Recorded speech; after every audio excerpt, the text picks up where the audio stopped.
Hello student, good morning. Today we will discuss about the Newton's third law of motion. What is Newton's third law of motion? Newton's third law of motion states that to every action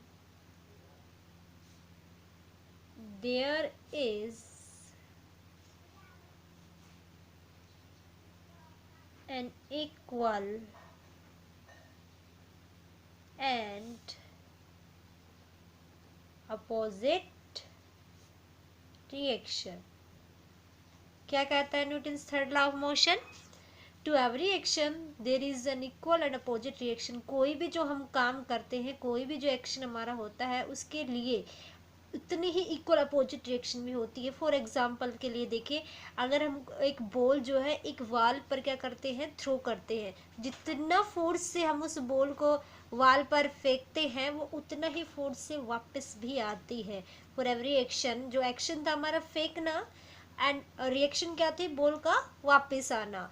तो वो every action there is an equal and opposite reaction. Newton's third law of motion क्या कहता है कि हर action के लिए उसके बराबर रिएक्शन जो है वो होती है. अब देखिए एग्जाम्पल के लिए एक स्प्रिंग लिया हमने, इस स्प्रिंग पे 6 न्यूटन फोर्स जो लगा है, इसके अपोजिट जस्ट हमने क्या किया, एक अनदर स्प्रिंग लिया जिसका क्या है, इसका भी 6 Newton. This is action and this is reaction, यानी कि दोनों इक्वल हो. जिस केस में एक्शन और रिएक्शन, वो क्या कहलाता है हमारा Newton's third law of motion. Now application of Newton's third law of motion. देखिए यहाँ पर फर्स्ट एग्जांपल है हमारा, why do you feel heart on your hand when you hit N incoming ball with force.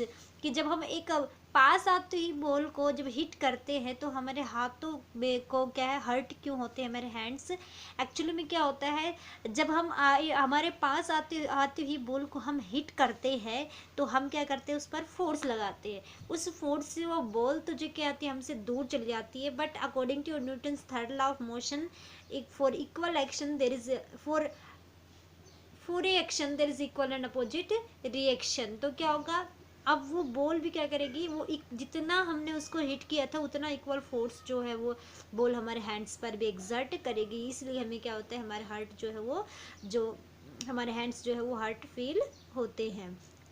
Second one is why does a gun recoil when A shot is fired from it. कि जो gun से जब हम एक shot fire करते हैं तो वापस वो रिकॉयल क्यों हो जाती है. ऐसा क्यों होता है कि जब हम एक गन को फायर करते हैं तो जो ट्रिगर था उस पर हम फोर्स लगाते हैं और उस फोर्स से बुलेट जो है वो गन से निकलती है. लेकिन वही Newton's according to third law of motion, जितना फोर्स हमने, जितना एक्शन हमने उस पर ट्रिगर पर लगाया था, उतना ही अपोजिट जो रिएक्शन होगा उसकी वजह से क्या होगी, वो गन्स जो है बैकवर्ड डायरेक्शन में रिकॉयल हो जाएगी. अब same next one is how does walking और running on the ground become possible. कि जो हम ग्राउंड पर चल पाते हैं, दौड़ पाते हैं, ये कैसे पॉसिबल हो पाता है.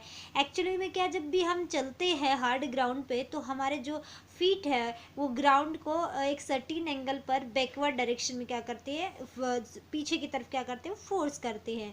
और जैसे ही हमारे पुश करते हैं ग्राउंड को बैकवर्ड डायरेक्शन में, तो वो एक्शन हो गया और उसके लिए इक्वल रिएक्शन जो है वो हॉरिजेंटल कंपोनेंट जो होते हैं फोर्स के, वो क्या करते हैं, हम पर फोर्स लगाते हैं और उसकी वजह से हम आगे मूव कर पाते हैं, इसी वजह से हम दौड़ पाते हैं.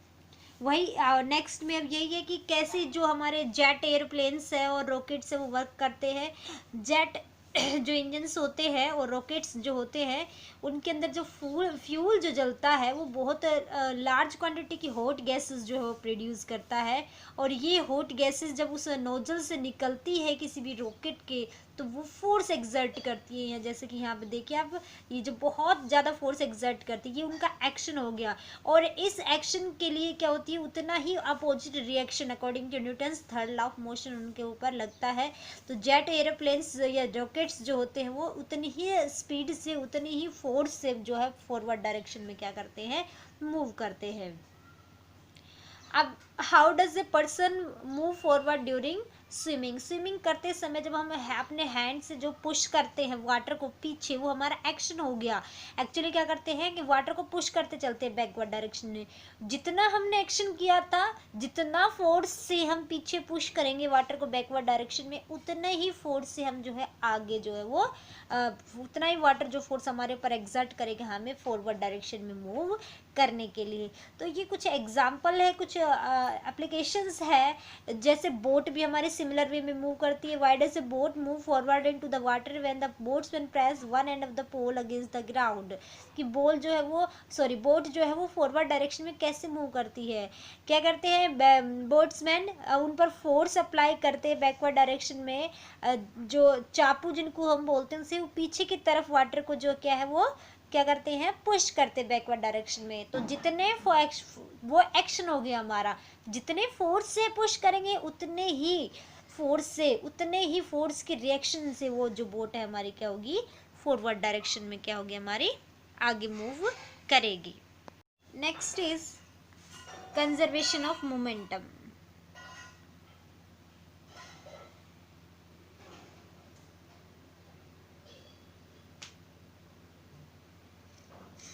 The principle of conservation of momentum state that the sum of the momentum before collision is equal to momentum after collision। यानी कि दो बॉडीज के टकराने से पहले उनका मोमेंटम, उनके सम का मोमेंटम, और टकराने के बाद उनके दोनों बॉडीज का मोमेंटम का सम क्या होगा, वो इक्वल होगा। हम मान लेते हैं हमारे पास दो बॉडीज हैं।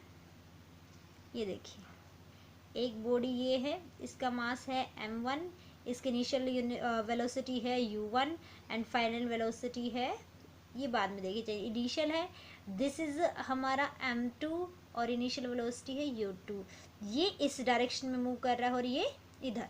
अब देखिए, ये था momentum before collision. Body m1 है, उसका मास जो बॉडी मास जिसका मास m1 है, ये m2 मास की बॉडी है, u1 इसकी वेलोसिटी है इनिशियल, u2 इसकी फाइनल वेलोसिटी है। अब यहाँ पर जैसे ही ये स्ट्राइक करती हैं दोनों, मोमेंटम 1, वेलोसिटी क्या हो जाएगी इसकी v1, इसकी वेलोसिटी क्या हो जाएगी v2।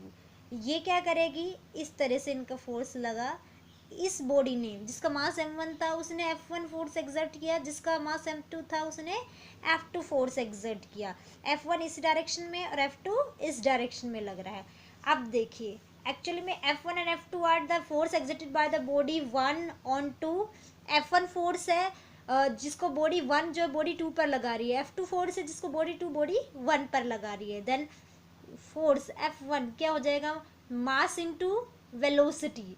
वेलोसिटी की मास इनटू एक्सेलरेशन होता है, और एक्सेलरेशन हमारे क्या होता है, v1 minus u1 divided by t, यानी कि change in velocity divided by time. Change in velocity, final velocity minus initial velocity divided by time.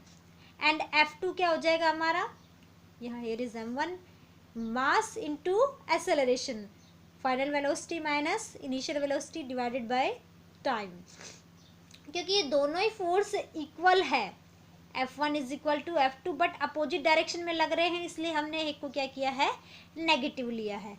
यहाँ से हमारा क्या हो जाएगा, m1 v1 minus u1 upon t is equal to m2 v2 u2 divided by t। अब अगर हम cross multiply करते हैं तो हमारे पास यहाँ पर क्या आता है, देखिए t और t cancel, m1 v1 minus m1 u1 is equal to m2 v2 minus m2 u2। अब देखिए क्या करना है हमने, m1 v1 m2 u2 change कर लेते हैं, इनको किस डायरेक्शन में लेंगे, जहाँ वहाँ लेना है जहाँ ये पॉजिटिव हो जाए। ओके, अब देखिए यहाँ पर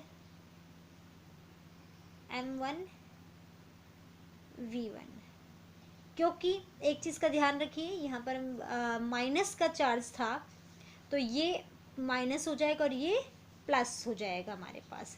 m1 v1 ये माइनस है, इसको इधर लेकर आएंगे तो ये क्या हो जाएगा, प्लस m2u2 ये माइनस है, इसके साइड चेंज करेंगे जब क्या हो जाएगा प्लस, यानी कि momentum after collision is equal to momentum before collision. This is conservation of momentum. ये कहता है momentum after collision is equal to